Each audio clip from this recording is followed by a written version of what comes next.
عادل صاحب، جس طرح سے اقتصادی رابطہ کمیٹی کی تشکیل نو کی جو انہوں نے کل ہم نے دیکھا، کیا ضرورت کیا پیش آئی؟ کیوں شہباز شریف صاحب کو بار بار جو ہے وہ فیصلے کرنے کی ضرورت پڑ رہی ہے اس طرح سے، اور وہ بھی وزیر خزانہ کو چیئرمین لگا دیا گیا؟ ایسی کیا مجبوری تھی؟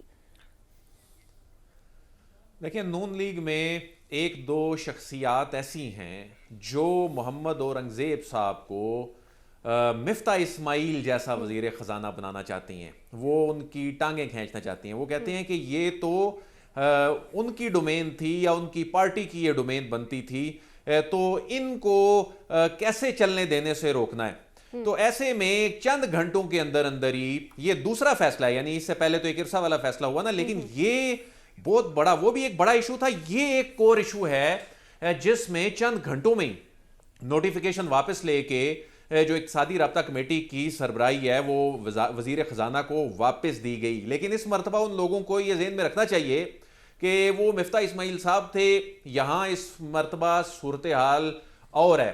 تو وہ لوگ جو ہیں، ظاہر ہے ان کی لابنگ بھی ہے سسٹم کے اندر، ان کی جڑیں بھی ہیں، انہوں نے سرو کیا ہوا ہے، لیکن وہ دھچکا چند گھنٹوں میں ہی لگ گیا اور یہ باقاعدہ بتایا گیا، میسج دیا گیا کہ اس طرح معاملات نہیں چلیں گے. اس کی ریزن یہ ہے کہ جو اقتصادی رابطہ کمیٹی ہے یہ فائنینشیل اور انسٹیٹیوشنل جو پالیسیز ہیں وہ سب کو تو اس نے لے کے چلنا ہوتا ہے اکانومی سے ریلیٹڈ.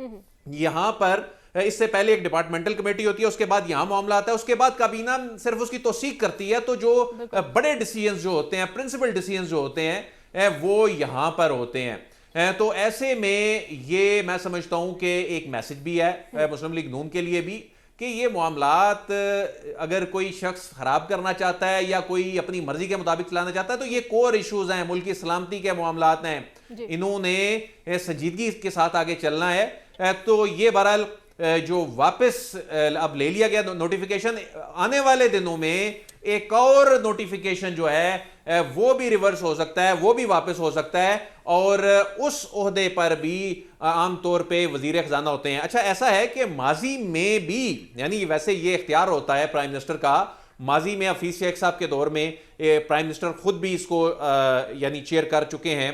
یہ جو کمیٹی ہوتی ہے اس میں پرائم منسٹر، جس طرح یہاں پر پرائم منسٹر خود سربراہ بنے تھے، اس وقت بھی پرائم منسٹر اس وقت کے جو تھے سربراہ بنے تھے. اس میں مذائقہ ایسا نہیں ہے، لیکن اس وقت کی جو سچویشن ہے اس میں یہ چیزیں طے شدہ ہیں کہ اکانومی کیسے چلنی ہے، اکانومی کی ترجیحات کیا ہیں. کوئی مفتاح اسماعیل کے دور والی غلطی جو ہے وہ تو نہیں دہرائی جا رہی، کیونکہ ٹانگیں کھینچنے کے چکر میں ہم نے دیکھا کہ اس وقت حالانکہ مفتاح اسماعیل کی جو پالیسیز تھیں کمپیریٹیولی بہت بہتر تھیں اور جو ملک ایک بڑے کرائسس سے بچا تھا، اس میں اس وقت کی پالیسیز بھی شامل تھیں، لیکن ان کو بدنام کیا گیا، ان کے خلاف جو ہے لابنگ کی گئی، ان کو ناکام بنایا گیا. تو اب یہاں پر اگر کوئی یہ سمجھ رہا ہے